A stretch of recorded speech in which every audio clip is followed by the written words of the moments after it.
Eh bien, salut à tous, c'est Nico. On se retrouve aujourd'hui pour une toute nouvelle vidéo en programmation COBOL. Aujourd'hui, nous débutons une série d'exercices pratiques qui peuvent vous intéresser, car on me l'a demandé plusieurs fois, c'est de faire des exercices qui s'appliquent plus au domaine du COBOL, en particulier dans les secteurs cruciaux de notre économie, à savoir les banques et les assurances.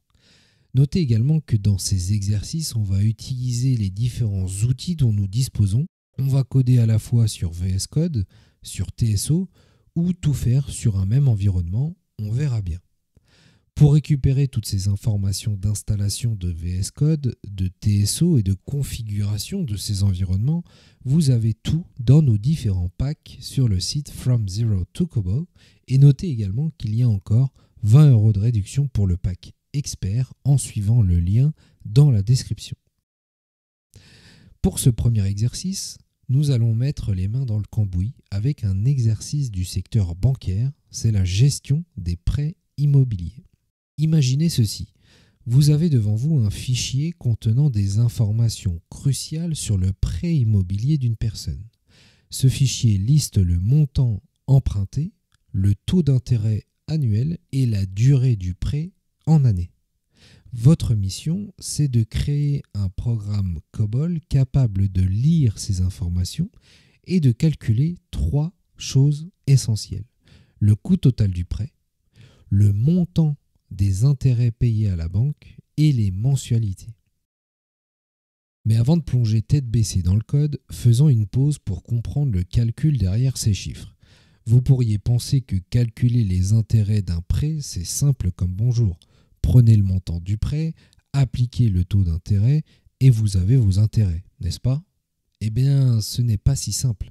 Si vous empruntez, disons, 150 000 € à un taux de 3,5%, un calcul rapide pourrait vous amener à penser que les intérêts se montent à environ 5 000 €. Par exemple, 150 000 € fois 3,5 divisé par 100, ça fait à peu près 5 000 €. Mais ce calcul, eh bien, il n'est pas correct. Parce qu'en fait, dans la réalité, les intérêts sur un prêt immobilier sont calculés de manière bien plus complexe et malheureusement pour notre porte-monnaie, ils sont souvent bien plus élevés. Cela est dû à la manière dont les intérêts sont composés au fil du temps et au fait que chaque paiement mensuel que vous faites à la banque, eh bien, ces paiements, ils remboursent une partie du capital emprunté ainsi que les intérêts. Et donc, il y a une formule, évidemment, qui permet de calculer la mensualité que l'on va noter M, qu'on appelle également annuité. Et donc, la formule est la suivante. Et donc, dans ce calcul, notez que P, en fait, c'est le montant du prêt, d'accord? Par exemple, nos 150 000 €. R, c'est le taux d'intérêt mensuel. Donc, en fait, le taux d'intérêt annuel divisé par 12 est exprimé en décimales. Donc, par exemple, nous, on avait dit 3,5%, donc 0,035 divisé par 12. N, c'est le nombre total de paiements, donc c'est la durée du prêt en année multipliée par 12, tout simplement. Par exemple, 25 ans de prêt, c'est 300 mois, d'accord? 25 fois 12. Bon, maintenant, il est temps de pratiquer. Alors, on se retrouve directement sous VS Code, ici, et la première chose que l'on va faire, évidemment, c'est se créer un petit programme COBOL. Dans l'une des vidéos précédentes, on avait créé sous TSO un programme qui s'appelait Client 1. Et donc, on va repartir de cette base parce que l'on a un fichier en entrée. Alors, ce que je fais, c'est que je copie ce programme et l'idée, c'est de coller ici dans notre PDS COBOL. C'est là où on range nos différents membres, nos différents programmes COBOL. Alors, comment on va l'appeler? On va l'appeler calque 4, 5, 6, 7, 8. Voilà, calque prêt, 8 caractères, c'est très bien. On appuie sur Entrée. Et donc là, on voit la petite barre de chargement. Le programme, il est apparu ici. Il faut qu'on attende. Voilà. Donc là, on peut cliquer dessus. On a notre programme dans notre PDS. Première chose à faire, c'est au niveau de l'Identification Division Program ID, c'est de préciser le nom de notre programme. Voilà. Ensuite, qu'est-ce que l'on a? On voit qu'on a l'environment division, l'input-output section et le file control, évidemment, pour la déclaration de la phase select pour notre fichier. Autre chose que l'on peut faire, c'est ajouter la configuration section à l'intérieur duquel on va préciser un paragraphe special names. Et en fait, c'est dans ce paragraphe que l'on va utiliser l'instruction decimal point is comma. En fait, ça permet de préciser que la virgule va être utilisée comme séparateur décimal plutôt que le point, tout simplement. Ensuite, on a l'input-output section, on l'a dit, file control, donc select. Donc là, on va l'appeler autrement, hein, par exemple fichier entrée, voilà. Assign to INP001, donc ça c'est très bien, input 001, organization is sequential, et file status is WS file status par exemple. Hop, pas très original. Donc là, il va nous souligner plusieurs choses, hein, c'est parce qu'on n'a plus de cohérence entre les informations de notre fichier et le reste du programme, mais ça va se corriger au fur et à mesure. Donc là, on a un fichier en entrée, d'accord? Donc ça va être le nom interne de notre fichier, hein, ça va être le nom connu dans notre programme. Ça va être le nom externe logique, donc ça va être le nom qui va relier ce nom interne ici et le nom physique du fichier, l'emplacement réel de ce fichier au sein du JCL. Donc première chose à faire, c'est on va se créer notre fichier. Donc ici, on a un PDS peut-être de fichiers. Non, ils sont directement rangés ici. Ce que l'on peut faire... Voilà, on avait un fichier client. C'est très bien. On avait un fichier client. On va repartir de celui-là. On va le copier, voilà, directement, et on va l'appeler prêt. Hop. Donc il devrait apparaître, hop, peut-être ici, là, certainement ici, voilà, le prêt. Donc forcément, nous, on efface ça et on va imaginer une situation, un client tout simplement, qui va emprunter, disons, 200 000 € avec un taux à 2% sur 25 ans, admettons. Donc, on va enregistrer ça. Est-ce qu'on peut pas se le mettre sur le côté? Voilà, c'est très bien ça. Donc, on a notre fichier ici. OK.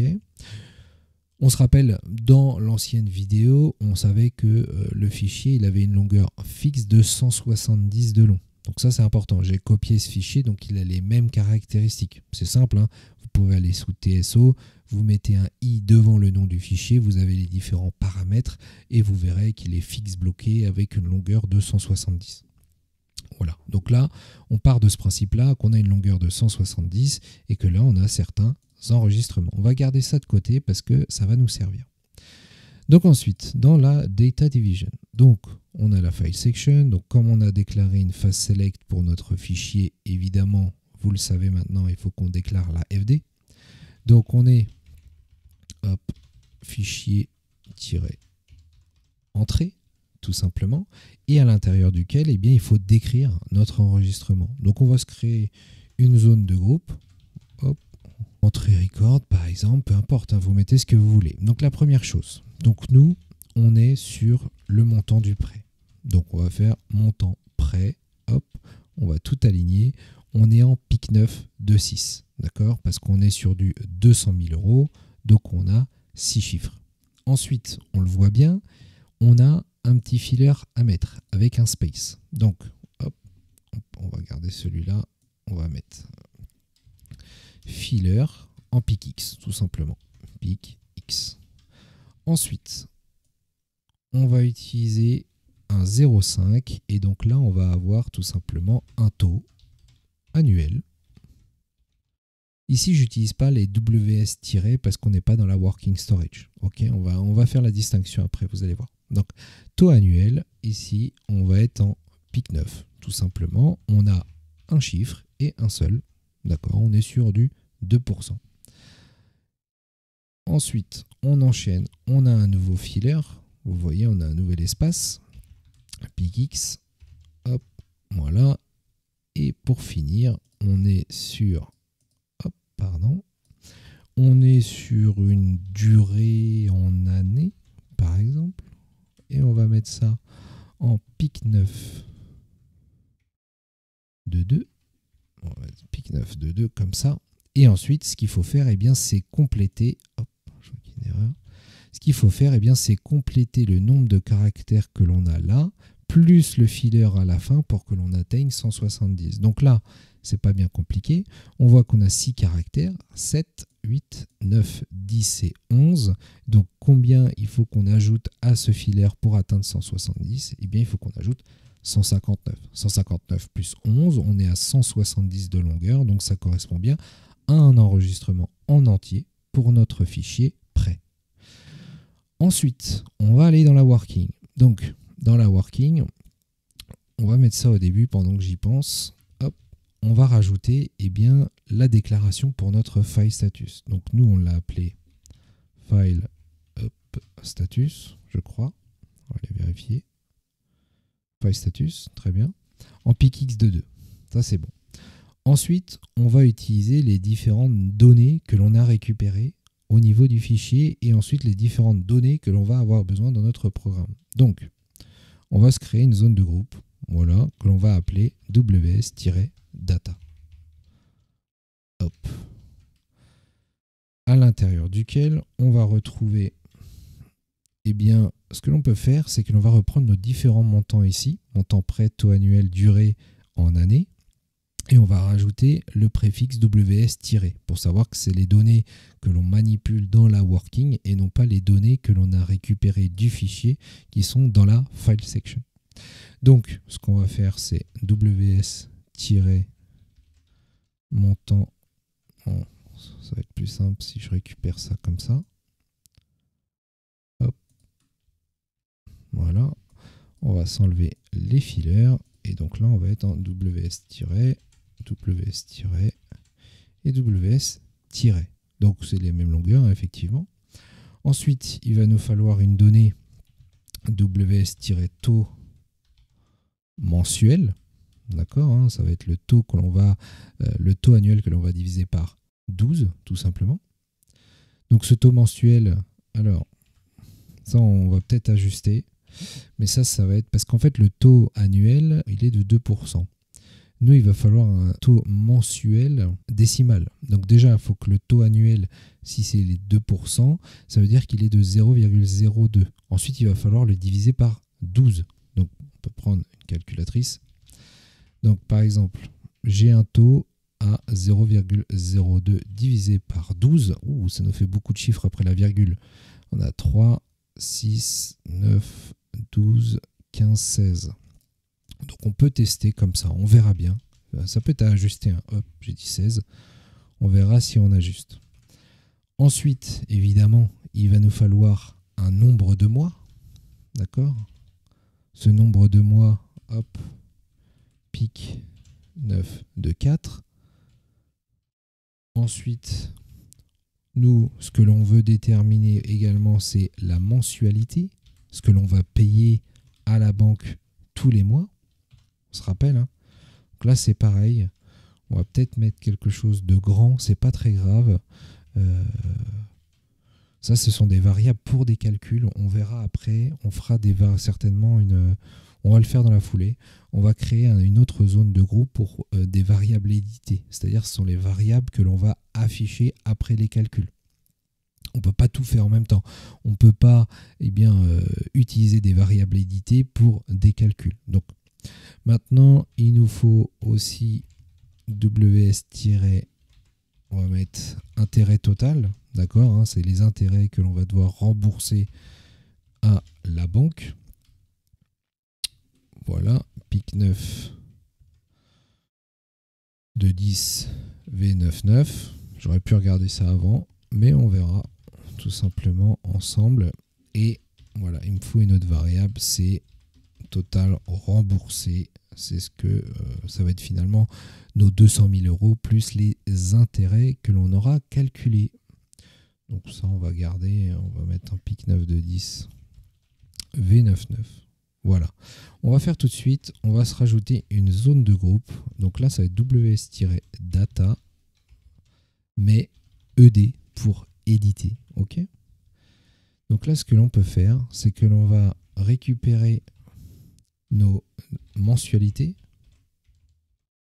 que l'on aura calculé, mais ce coup-ci, on va rajouter le suffixe ed et que l'on va mettre en pic Z9, ce qu'on va faire. D'accord, donc c'est-à-dire que les zéros non significatifs, on ne va pas les afficher. V99, on va mettre 2 virgule. Si vous voulez en savoir plus sur ces variabilités, je vous invite à aller suivre nos formations ou tout simplement l'une des vidéos qui a été présentée, mais ce sera peut-être pas aussi exhaustif évidemment que dans les formations. Ensuite, on a une autre variable, intérêt total édité. Hop, on va se mettre pareil. Je pense qu'on va faire pareil. On va tout simplement utiliser un pic Z9. Hop. On va éviter de trop se compliquer la vie. Et on va l'appeler total-remboursé. Voilà, ce sont les données que l'on va afficher tout simplement à la fin de notre programme. Et bien voilà, c'est déjà pas mal. Maintenant, eh bien, il faut qu'on aille au cœur de notre programme. Là où tout se passe, c'est évidemment la procédure division. Donc on peut tout s'enlever. On n'a pas besoin de tout ça. On peut garder peut-être notre stop run. Il va nous être utile. Donc, première chose à faire, évidemment, nous, ce qu'on veut, c'est ouvrir, lire notre fichier de près avec ces différentes informations. Donc, qu'est-ce que l'on peut faire? Déjà, c'est faire un petit open input. D'accord, on est seulement en lecture de notre fichier en entrée. On a rajouté un file status, ce n'est pas pour rien. On va le tester. Si le file status n'est pas égal à 0,0, ça veut dire que ça s'est mal passé. Eh bien, ce qu'on va faire, c'est qu'on va faire un petit display. Erreur, ouverture, fichier. On va mettre le statut. Hop, on va se rajouter ça. Et ensuite, on va mettre notre ws-file status. Voilà, très bien. Bon, on va juste afficher. Pour le moment, on pourrait se créer un paragraphe d'erreur de traitement, mais on va rester simple. On va mettre un NIF ici. Donc, on a ouvert notre fichier. Bon, bah, si ça se passe mal, ça ne va pas forcément planter. On va juste avoir un message d'erreur. Ensuite, on va faire une lecture. D'accord? On va lire notre fichier. D'accord? Fichier en entrée. Et donc là, on va tester un peu pareil. D'accord? Si notre file status n'est pas égal à 0, hop, on va mettre pareil. S'il n'est pas égal à 0, on va mettre erreur, lecture du fichier avec notre file status. Donc, ensuite, ce que l'on peut faire, avant de faire le stop run, évidemment, on va appeler un paragraphe. Donc, on va faire un perform d'un paragraphe que l'on va appeler calcul du prêt. OK? Et voilà. Et quand on va faire l'essentiel du traitement à l'intérieur, après, ce que l'on va faire, c'est la fermeture. Close de notre fichier en entrée. On peut tester le file status. Vous pouvez utiliser la même chose. Vous pouvez vérifier. Ici, on va se limiter à ça. Donc, ici, on a notre stop run. Très bien. Et bien ensuite, en dessous, on peut directement créer notre paragraphe, d'accord, en zone A, calcul de prêt. En fait, ce qui se passe, c'est qu'on va ouvrir notre fichier. Si tout se passe bien, on va lire ce fichier. Si tout se passe bien, on va effectuer les instructions à l'intérieur du paragraphe calcul prêt. Et une fois que ce sera fait, on va fermer le fichier et on va mettre fin à l'exécution de notre programme. Alors, première chose à faire, c'est d'initialiser les données. Donc là, on voit dans la working, on a des données, mais elles ne sont pas initialisées. On n'a pas de close value, etc. Donc, ce que l'on peut faire, c'est directement initialiser tout ça à l'aide d'un initialize de WS Data. Ce que l'on va faire également, c'est qu'on va affecter les valeurs récupérées ici et les mettre dans les données correspondantes dans la working. Donc, on va effectuer ces affectations à l'aide de l'instruction move. Donc, on a montant prêt to ws-montant prêt. Ensuite, on va avoir taux annuel et durée année. Alors, hop, hop, ça va être taux annuel, on a dit. Taux annuel, WS-taux annuel. Là, ça va être durée année vers WS-durée année, tout simplement. Ensuite, on va faire notre calcul. Donc déjà, on a dit, on va utiliser l'instruction compute pour faire nos calculs. Donc on a le taux mensuel qu'il faut qu'on détermine. Il est au taux mensuel, voilà. Et bien ce taux mensuel, c'est tout simplement mon taux annuel divisé par 100, d'accord? Parce que le taux annuel que l'on récupère, il est de 2%. Il faut qu'on le mette en décimale. Donc 2 divisé par 100, 0,02. Et il faut encore qu'on le divise par 12, d'accord? On est en mensuel. Ensuite, je vais rajouter le point là pour éviter d'avoir ça. Ensuite, qu'est-ce que l'on va faire? On va faire un compute du nombre de mois. Voilà, encore un calcul simple. WS nombre de mois, c'est tout simplement égal à WS nombre... Ah non, c'est pas nombre d'années. J'ai mis quoi? Durée en année. Durée en année multipliée par 12. Voilà, donc en fait, imaginez, c'est simple. Hein. Hop. On a mis 25 ans. Ça, hein, on a mis 25 ans. On a mis 25 ans. Donc 25 ans fois le nombre de mois, 25 fois 12, donc on a 300 mois. Donc en fait, il faut qu'on ait ce calcul pour avoir le nombre de mois, tout simplement. Ensuite, on va utiliser encore une instruction compute. Et donc là, on va calculer nos mensualités. Donc, mensualité. Donc, on va reprendre notre formule, je l'ai mis de côté. Donc, dans un premier temps, on a WS, montant du prêt, d'accord, reprenez là la formule, montant du prêt, que l'on multiplie par, est-ce que j'ai assez de place? On va mettre ça à la ligne, par, pas du tout, parenthèse, WS-taux mensuel, d'accord, notre taux mensuel, plus WS taux mensuel, on va mettre exponentiel, on va pas les mettre tout de suite, moins WS nombre de mois. Alors, hop. Ensuite, eh bien, on a fait le plus dur. Maintenant, ce qu'il faut faire, eh bien, c'est faire un compute du total à rembourser. Donc, on va aller chercher. Total remboursé, il est où? Hop, je ne l'ai pas. Total remboursé, voilà. C'est tout simplement égal à WS mensualité. Je suis un petit peu perdu avec toutes ces données. Mensualité multiplié par WS-nombre de mois, tout simplement. Total à rembourser, c'est les mensualités que l'on paye chaque mois multipliées par le nombre de mois. Ça paraît évident. Est-ce que j'ai oublié une parenthèse? Oui, j'ai oublié une parenthèse. Voilà. Ensuite, compute, et bien là, ce coup-ci, il nous manque les intérêts. Donc les intérêts total, ça, vous pouvez le déterminer, tout simplement le total remboursé, d'accord, moins le montant du prêt. Hop là. Moins WS, montant du prêt. Tout simplement. Et voilà, donc là, on a nos différentes valeurs, on a nos mensualités, on a le total remboursé et on a les intérêts totaux. Et donc, on ne va pas afficher ces valeurs directement. Ce que l'on va faire, eh bien, c'est qu'on va utiliser nos variables éditées. Donc, on va faire de nouveau une affectation. Donc, on va faire un move de nos mensualités to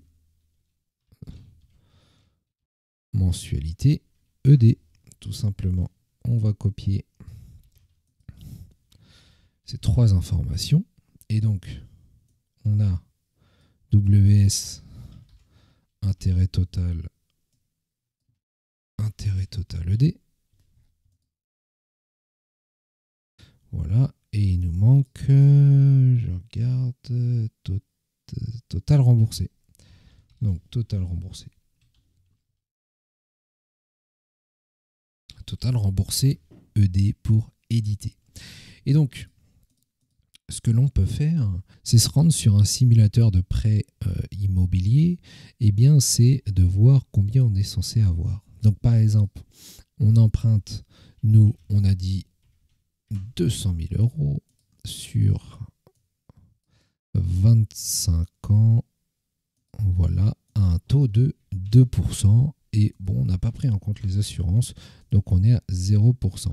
Et donc, on voit qu'on est censé avoir des mensualités autour de 847 euros. On a un coût du crédit, donc ça c'est finalement c'est un peu les intérêts, d'accord. On est à 54 312 avec un montant emprunté initial de 200 000. Donc c'est un peu ça, hein. Donc là on a nos intérêts, 54 312, nos mensualités 847 euros et le total à 254 312. Donc, on va utiliser quelque chose comme ça. Le montant de vos mensualités s'élève à, c'est très bien. Le montant des intérêts s'élève à et le montant total du s'élève à. Ok. Donc, on va se faire des petits displays. Donc, display, le montant de vos mensualités s'élève, effectivement, on double, s'élève à, hop, on va aller à la ligne, on va mettre WS-mensualité édité. On va se répéter ça 2 autres fois. Hop. Tac. Ensuite, on va mettre des intérêts. S'élève à, ce coup-ci, on est évidemment sur du intérêt. Hop, je vais enlever ça comme ça, il m'a proposé intérêt total ED. Et on va mettre le montant total du s'élève à, hop, et on y arrive. Total remboursé ED. Voilà, on peut sauvegarder. Bon, on va espérer que tout fonctionne correctement. Donc, on a enregistré, on a notre fichier en entrée qui est enregistré également. Ce que l'on va faire déjà, c'est dans nos JCL aller compiler notre programme. Donc là, on a un CompJCL, d'accord, c'est un JCL de compilation. CompJCL, ok, et donc là, notre programme, nous, c'est calque prêt. On va sauvegarder, on va submit, et donc on va voir ce qu'il nous raconte. Déjà, hop, est-ce qu'on a plus d'infos? Oui, non, là, ici, on va aller voir. On est en Max CCA 4, donc là, il y a des warnings, mais rien de très grave, donc pas de souci. Comme JCL, ok. Ensuite, on va, eh bien, il va falloir qu'on crée notre JCL. Donc, on avait un petit JCL pour les clients. Ah, c'est peut-être, je l'ai peut-être mis à part, effectivement. Fichier client, là. Client 1, ok. Voilà, on va réutiliser celui-là. Donc, on va le copier et on va le mettre dans les JCL que l'on va appeler calque prêt. Il va apparaître ici. Hop. On va attendre que cela se termine. Donc, calque prêt. 3, 6, 7, 8. 3, 6, 7, 8. Ouais, donc ça, c'est bon. Donc, je vais l'appeler calque prêt. OK. Notre programme, c'est calque prêt. La bibliothèque des loads, c'est-à-dire que c'est là où on va retrouver notre load associé à notre compilation du programme. Donc ça, c'est bon. Là, il n'y a pas de fichier en entrée. On a juste le INP001, je vous rappelle. Voilà, c'est le nom externe logique que l'on retrouve ici dans notre JCL au niveau de la carte DD, où l'on va avoir le lien entre le nom interne au fichier connu dans notre programme et le nom physique du fichier. Ici, ce n'est pas le fichier client, évidemment, c'est le fichier du prêt. On va enregistrer et on va tout simplement soumettre notre programme. Et on va voir dans la liste des jobs comment cela s'est passé. Et bien très bien, cela s'est très bien passé. On a directement nos résultats. Et donc on voit le montant de vos mensualités s'élève à 847,70. Donc là, on n'est pas très loin de ce qu'on nous demandait. Ok. Oui, effectivement. On avait des mensualités à 847,71. On a 847,70. Le montant des intérêts s'élève à 54 310, ici on est à 54 312, et le montant total, c'est tout simplement le montant emprunté plus les intérêts, le coût, donc 250 312, et eux ils sont à 250 312, nous 250 310. Et bien voilà, on en a terminé pour ce premier exercice qui est un petit peu plus appliqué au domaine du COBOL au quotidien, à savoir les banques et les assurances. Évidemment, c'est à adapter, complexifier, mais vous pouvez jouer avec et réutiliser ce programme. N'hésitez pas à poser vos questions en commentaire. En attendant, je vous invite à aller consulter notre site From Zero to COBOL si vous souhaitez en savoir plus sur ces notions et bénéficier d'un ensemble de formations complètes en COBOL en partant de zéro. Si vous avez apprécié cette vidéo, n'hésitez pas à lâcher les pouces bleus, les abonnements, les commentaires. On se dit à très vite pour une prochaine vidéo. Ciao!